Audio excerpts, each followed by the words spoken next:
Hola, ¿qué tal? ¿Cómo están? Bienvenidos. Mi nombre es Elisa Gaona y me formé como pediatra y gastroenteróloga pediatra. Y el día de hoy quiero compartirles un tema que ha estado causando algo de dudas y revuelo en las redes sociales, que es el tema del botulismo. Entonces, pues nada mejor que proporcionarles información que les pueda despejar de toda duda, porque lo que menos quiero en el planeta es que estén con miedo de comer, de consumir, de tener a sus hijos en el piso, ¿no? Y entonces, ¿qué mejor que tener información? Entonces vamos a hablar un poquito de qué es el botulismo. Entonces, el botulismo primero es una infección que es producida por una bacteria que se llama Clostridium botulinum. ¿Ok? De hecho, es una familia de Clostridiums, tienen otros hermanos, pero nos vamos a concentrar en el botulinum. El Clostridium botulinum, de hecho, vive normalmente en el ambiente, vive en el suelo, vive en la tierra, y no porque esté presente significa que vaya a causar enfermedad. De hecho, se reconocen, lo que causa la enfermedad más bien es la liberación de las toxinas, de una toxina que es una neurotoxina, es decir, que afecta el sistema nervioso, que se libera por esta bacteria, y esto es lo que puede llegar a causar la enfermedad, ¿no? Que la enfermedad está caracterizada por una parálisis de los músculos, de varios músculos, entre ellos los músculos respiratorios, y por eso es tan preocupante, porque puede poner en peligro la vida de las personas, sobre todo de los bebés. Entonces voy a decirles más a detalle cómo funciona. Primero hay dos tipos de botulismo. El botulismo infantil o el botulismo de los lactantes, es decir, de los menores de 1 año de edad. Y ahorita les voy a decir también por qué en los menores de 1 año de edad. Y el botulismo que se adquiere tanto en niños como adultos de alimentos mal conservados, mal preservados. Entonces vámonos con el número 1, que es el botulismo en lactantes. Entonces, el botulismo en lactantes, lo que sucede, a diferencia de aquel que pasa en la comida, es que el niño ingiere las esporas, que es como las esporas con la bacteria, las ingiere. Estas esporas están en la tierra, en el suelo normalmente, y al ingerirlas pasan al tracto gastrointestinal, llegan hasta el intestino, y en el intestino, por condiciones que todavía no se sabe, porque muchos piensan que es en un intestino susceptible, a lo mejor en un niño que tal vez tenga sus defensas bajas por alguna otra enfermedad, pero realmente no se sabe por qué. Pero llegan estas esporas al intestino y entonces germinan y producen la toxina. Y es ahí en donde causa la enfermedad.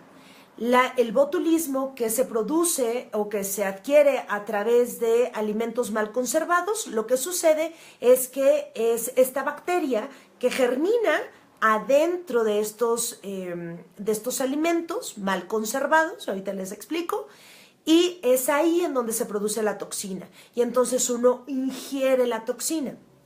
Entonces, hay dos maneras de contagiarse, ¿no? Una que realmente es muy difícil de prevenir. ¿Por qué? Porque está en el suelo, está en el polvo, vive con nosotros, y aunque limpiemos todo bien, pues no podemos tener la casa estéril y tampoco es apropiado. Y esto también lo menciono porque no sirve de nada esterilizar, por ejemplo, las mamilas. ¿Por qué? Porque el tracto gastrointestinal no es estéril, y está bien reconocido y explicado y documentado una teoría que se llama la teoría de la higiene, la cual consiste que entre más esterilices, entre más limpies, más riesgo pones también a tu bebé de enfermedades autoinmunes, de enfermedades alérgicas, de incluso algunos cánceres. Entonces se recomienda ni tanto que queme al santo, ni tampoco que no lo alumbre, no esterilizar, sí tener buenas medidas de higiene, que eso es diferente. Entonces, está realmente en el medio ambiente. Y de hecho, el caso que se comentó tristemente de un bebé que tuvo botulismo, y que lo que comentaban en el texto fue que sucedió después de la ingesta de unas hierbas, y se especificaba, me parece, que orégano. La causa no es el orégano. O sea, la causa del botulismo no es el orégano, ni es el dar o no dar test. Esa no es la causa. Y de hecho, al final del video les platico brevemente qué pasa con los test. La causa es que más bien no hubo una adecuada limpieza de sea lo que sea que hayan utilizado, de cualquier hierba que hayan utilizado. Entonces, realmente no es el problema la hierba, sino el problema es la falta de limpieza, así de sencillo, ¿no? Y repito, no que hayan tenido que esterilizar, sino primero lavarse las manos adecuadamente y lavar aquellos alimentos y aquellas hierbas que se tienen que utilizar, ¿de acuerdo? O que se quisieran utilizar. Entonces, como tal, y esto es importante porque no nos podemos generar ideas confusas. Y repito, al final, no se me olvida, les hablo un poquito de tés. Entonces, el problema no es el orégano, el problema no son los tés, el problema es la mala higiene a la hora de ocupar las hierbas, ¿ok? ¿Por qué? Porque como repito y como ya dije, esta bacteria se encuentra en el ambiente. Y entonces, ¿por qué da en los niños? En algunos niños sí y en algunos no se sabe, créanme, lo investigué bien, me metí a buscar artículos científicos y no se encuentra una verdadera causa. Eso no significa que vivas con miedo, que ahora ya no quieras que tu hijo gatee ni que le dé besos al perro. No se trata de eso, recuerden, ¿no? Lo que sí podemos hacer es identificar de manera oportuna los síntomas que nos hacen pensar que nuestro bebé pudiese tener botulismo. Y el primero es que dejan de evacuar, o sea, no hacen popó. Y ojo, esto es importante porque a veces yo lo que he observado es que a veces la información se malinterpreta y entonces mi hijo no hizo popó, Dios mío, no vaya a tener botulismo, ¿no? Y a lo mejor pues nada más tu hijo hace popó cada 10 días, lo cual también puede ser normal y si tienen duda, por favor, los invito a buscar el video que hice de estreñimiento. Entonces, por favor, no generalicemos. Hay que verlo en contexto. Entonces, no hace popó 2 días, bueno, lo observamos y vemos qué tal. Cualquier bebé normal, sano, puede no hacer popó 2 días. Pero lo que luego llama la atención es que lo empiezas a ver decaído, no con el mismo nivel de energía, la actitud no es la misma, empiezan a tener un llanto débil y a no poder succionar bien o a no poder tragar bien. Entonces, llanto débil, succión débil, deglución débil y que además no esté evacuando, podría ser una indicación de botulismo. Y entonces ahí lo que hay que hacer es llevarlo a revisión con su pediatra. Pero no apanicarse, ¿no? Ni tampoco tener toda la casa esterilizada, porque aparte es imposible, ¿no? Entonces no preocuparse por eso. Más bien preocuparse por, 1, saberlo identificar como ya les comenté, y 2, tener adecuadas medidas de higiene para sea lo que sea que utilicen. Eso es importante. Ahora, ¿qué pasa con el otro tipo de botulismo? El botulismo que se adquiere a través de los alimentos. Bueno, ¿qué alimentos son los que se sugiere que puedan contener fácilmente la toxina del botulismo? Aquellos que lo pueden contener son los que no están expuestos a mucho oxígeno, los que no están expuestos a mucho ácido, los que no tengan mucha sal o los que no tengan mucho azúcar, y en algunas ocasiones también en aquellos enlatados comerciales, pero enlatados comerciales sobre todo uno lo que se tiene que fijar es aquellos que están golpeados, aquellos que están la lata lastimada, ¿ok? No porque los enlatados sean la causa del botulismo, sino por el mal manejo de los enlatados. Y ahí veía que comentaba una mamá que a veces venden leches en línea, ¿no? Por internet. Lo que tenemos que observar es que la lata esté en buenas condiciones, sea donde sea que lo compremos, ¿ok? Y otro consejo, si usan fórmula, la cucharita no se debe de guardar adentro de la lata, se guarda afuera en una bolsita, en un Ziploc, por ejemplo, una bolsita plástica, para tener una mejor higiene y no estar contaminando la lata llena de leche, ¿no? Bueno, más que la lata, la leche que está en la lata. Ok, entonces, bajo oxígeno, ¿dónde sucede? Sucede, por ejemplo, en las mieles, pero ojo, no en todas las mieles. ¿En qué miel? En la miel de abeja. Y ojo, no todas en las mieles de abejas. ¿En qué mieles de abeja sucede? Sobre todo en aquellas que están hechas de manera artesanal, ¿ok? No aquellas que están comerciales. ¿Por qué? Porque la miel de abeja comercial pasa por varios filtros antes de sacarla al mercado.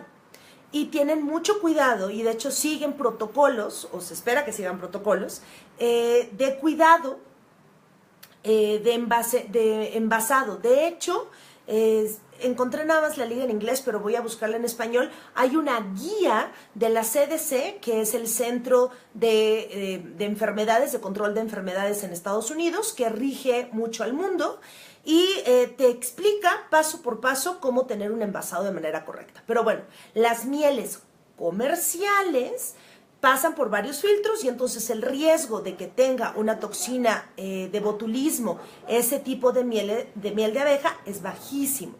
¿Cuáles son los que tienen más riesgo? Pues aquellos que no llevan un envasado comercial, aquellas mieles deliciosas, artesanales, que compramos, que son súper buenas, pero que no tienen a lo mejor ese protocolo de almacenamiento, ¿ok?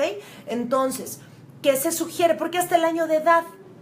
Porque es la edad mágica, ¿no? Pues porque finalmente el cuerpo del niño es totalmente diferente y es más pequeño, ¿ok? Y necesita una menor cantidad de toxina para generar enfermedad.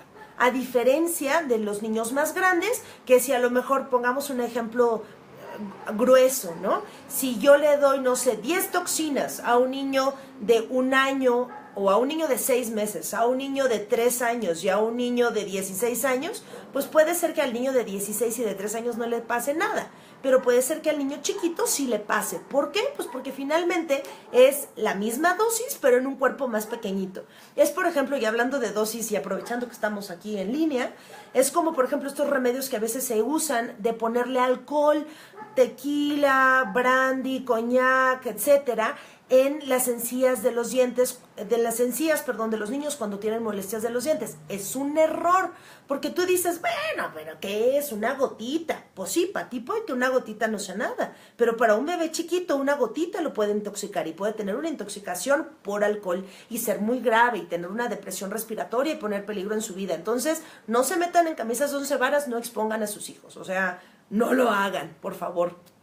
¿Ok? Entonces, por eso es que la miel en los niños menores de 1 año en general no se recomienda, porque de hecho se han hecho estudios en donde se observó o se valoraron varios alimentos para ver si había alguno, además de la miel, que lo produjese en ciertas condiciones y realmente no se encontró ninguno. Entonces la miel es mucho por el estado con bajo oxígeno que tiene a la hora de almacenarse y que puede tener estas toxinas. Pero no es que las abejas sean las culpables, ni que los panales sean los culpables, es más bien el procedimiento de almacenamiento. Y lo mismo sucede con las latas en conserva o cuando tenemos alimentos fermentados de manera casera o enlatados caseros. Aquí por eso es tan importante hacerlo adecuadamente, ¿ok? Y siempre utilizar cosas que aumenten la acidez en estos alimentos. Por ejemplo, una manera muy frecuente de hacer alimentos en conserva, que por cierto agradezco a una mamita que me regaló hace poco unos alimentos en conserva muy ricos que hace la abuelita. Aquí la ventaja es usar vinagre. Entonces, si tú utilizas vinagre, lo que sucede es que aumentas el grado de acidificación y el botulismo es difícil que suceda. Igual, por ejemplo, las mermeladas ocasionan un problema, las mermeladas caseras. Si sigues un buen procedimiento para enlatarlas, no. Y dentro de este procedimiento significa que tenga un alto contenido de azúcar. Finalmente es la manera de hacer estas mermeladas. ¿Por qué? Porque la bacteria del botulismo vive en condiciones con poco azúcar. Y lo mismo, si conservamos con sal, con alta cantidad de sal, pues la verdad es que no hay tanto problema. Entonces, lo importante no es decir, ya nunca jamás en la vida le voy a dar a mi hijo alimentos procesados en casa, ni alimentos enlatados, ni conservados. No es la idea. La idea es hacerlo de manera correcta. Y si tienes duda, pues mejor espera, no lo compres. Es importante saber de dónde vienen, ¿no? Y evitar la miel en menores de 1 año. Ahora, la miel en menores de 1 año, ¿qué pasa, por ejemplo, con los alimentos que tienen miel? En general no se recomienda. O sea, por ejemplo, o los chupones que les ponen miel. Es un error. Que luego le ponen al chupón miel para metérselo al bebé y que lo acepte. No hagan eso, no hagan eso. Y si lo van a utilizar, pues utilicen, que de hecho en general no se recomienda, ni me escuchen eso de que si lo van a utilizar. No se recomienda ponerle miel al chupón, ¿ok? Ahora, los alimentos que en ocasiones contienen miel, porque eso es muy frecuente, ya te dicen sin azúcar añadida, pero tienen miel. No pasa realmente nada porque son alimentos comerciales, no tanto alimentos artesanales, pero hay que tener cuidado, ¿no? De todas maneras, o sea, como no se conoce bien qué es lo que sucede en los lactantes menores de 1 año, que así se llama lactantes, pues se prefiere mejor evitar.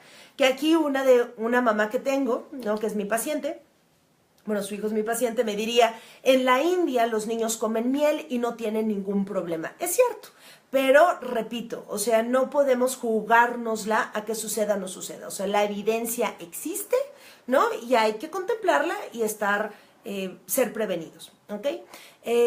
Bueno, les dije que les iba a hablar un poco de los tés y de las hierbas, ¿ok? Primer concepto. Todo bebé menor de 6 meses de edad no debe de tomar otra cosa que no sea leche. Ahorita que hace calor, por ejemplo, en esta parte del hemisferio, en esta parte del planeta, no. Si tiene menos de 6 meses de edad, no se recomienda dar ni agua, ni tés, ni jugos, ni otra cosa que no sea leche, de preferencia la leche de su madre. ¿Por qué? Porque el estómago del bebé es, bueno, por muchas razones, pero el estómago del bebé es muy pequeño y si tú, por ejemplo, dices, ay, tiene calor, vamos a darle agua, lo que estás haciendo es que estás llenando ese estómago con un líquido que no lo nutre, pero sí ocupa un espacio que hace que le quite el hambre y ya no quiera tomar después leche. Entonces, por esa razón, agua no. Ahora, en cuanto a los tés también es otra cosa, es importante tomar en cuenta que el intestino y el cuerpo del bebé se comporta de manera diferente. Por ejemplo, ¿yo qué hago?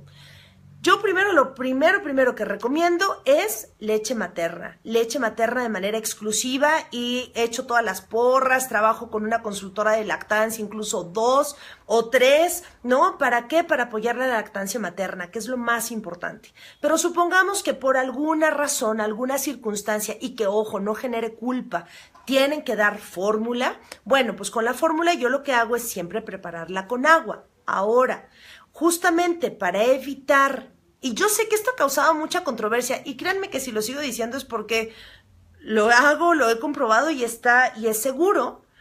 Yo lo que utilizo, por ejemplo, es solamente 3 tés que nunca doy de manera aislada. 1. En lugar de, y esto solamente los niños que son alimentados con fórmula. Si son alimentados con pecho, no utilizo absolutamente nada que no sea leche materna. Entonces, 1, si el bebé está evacuando duro y seco, por supuesto que lo más importante es valorar qué es lo que está pasando con tu pediatra. A lo mejor necesita un cambio de fórmula, a lo mejor es una alergia a la leche, puede ser.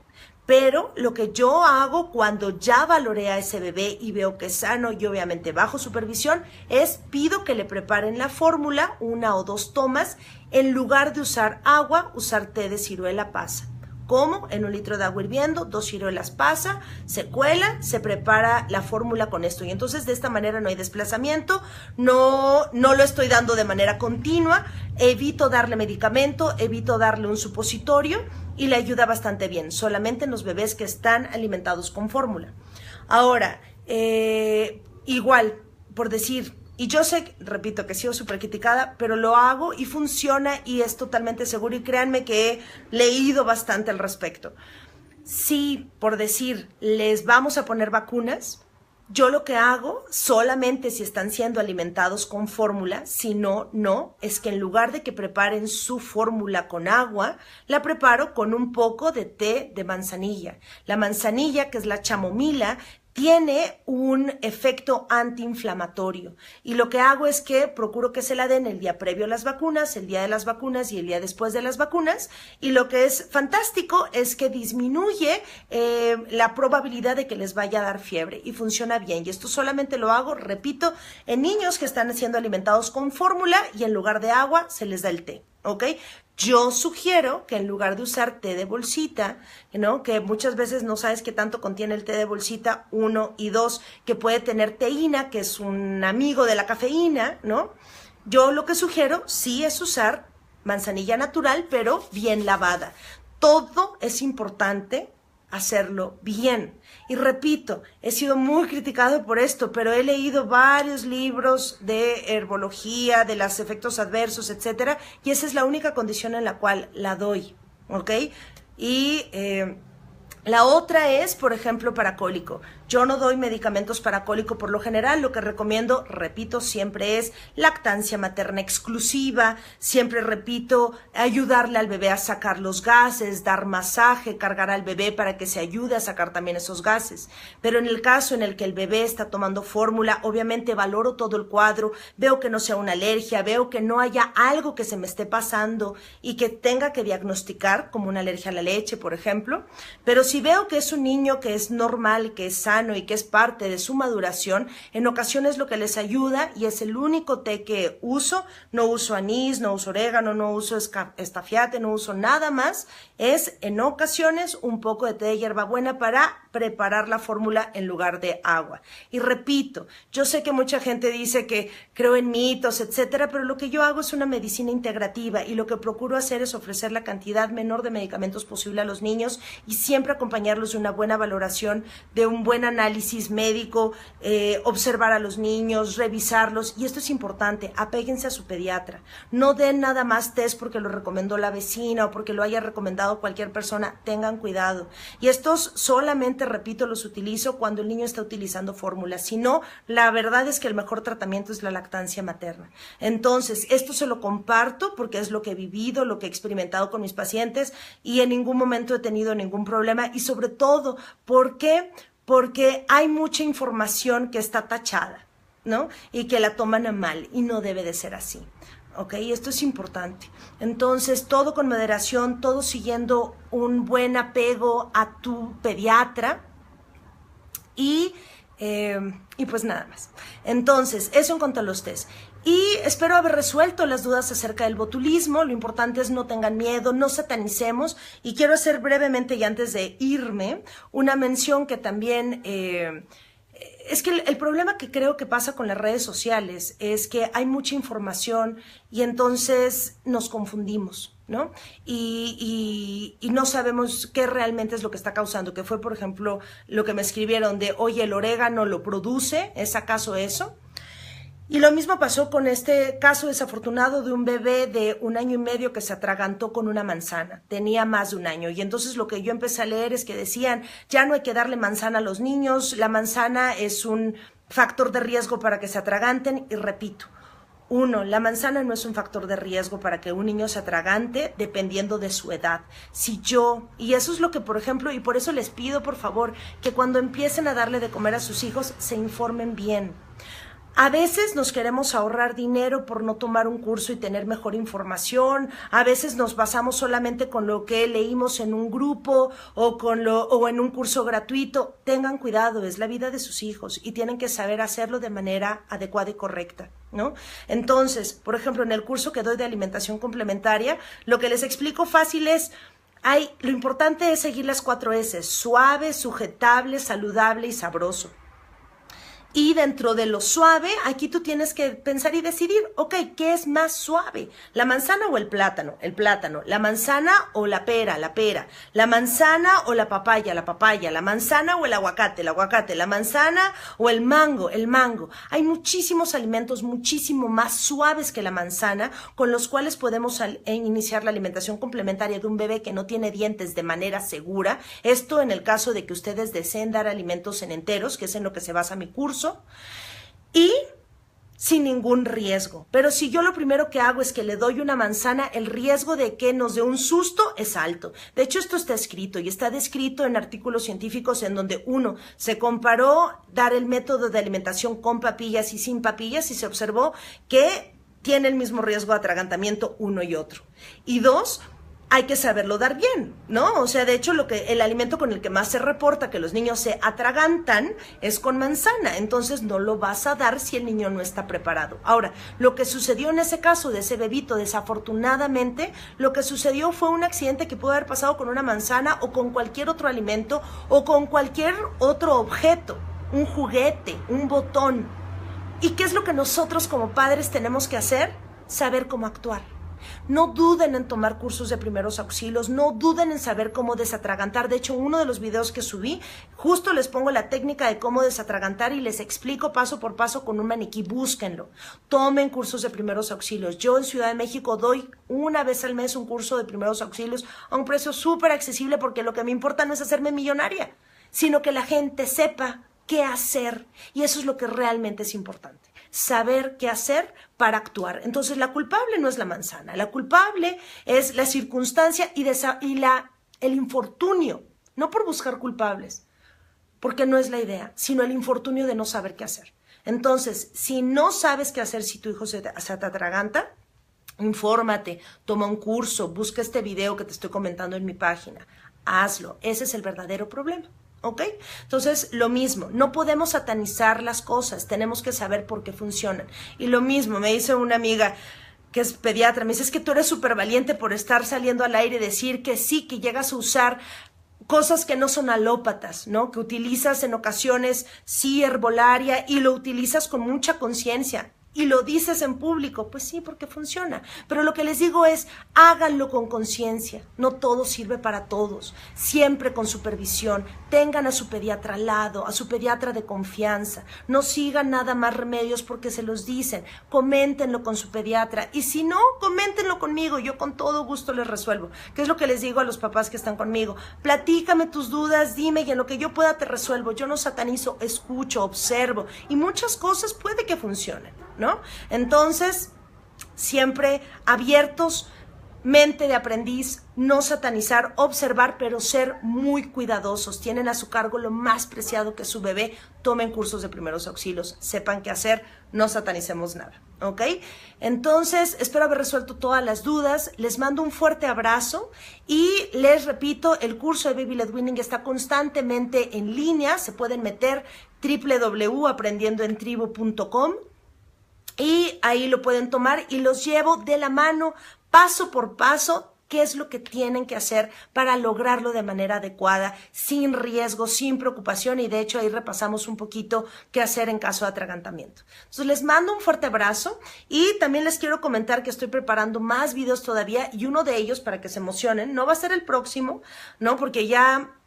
O sea, lo estoy de verdad preparando muy bien porque sé que también es un tema polémico, que es hablar acerca del aceite de coco y por qué no está recomendado en su uso cotidiano. Y lo mismo les voy a traer información científica, información escrita de artículos que pueden consultar, porque hay mucha información al respecto y eso a veces confunde. Entonces, mi gusto es estar con ustedes, poderles aportar un poco de mi tiempo y de mi conocimiento para que no tengan tanto conflicto a la hora de elegir. Un beso, un abrazo, cuídense mucho, Dios los bendiga y hasta luego.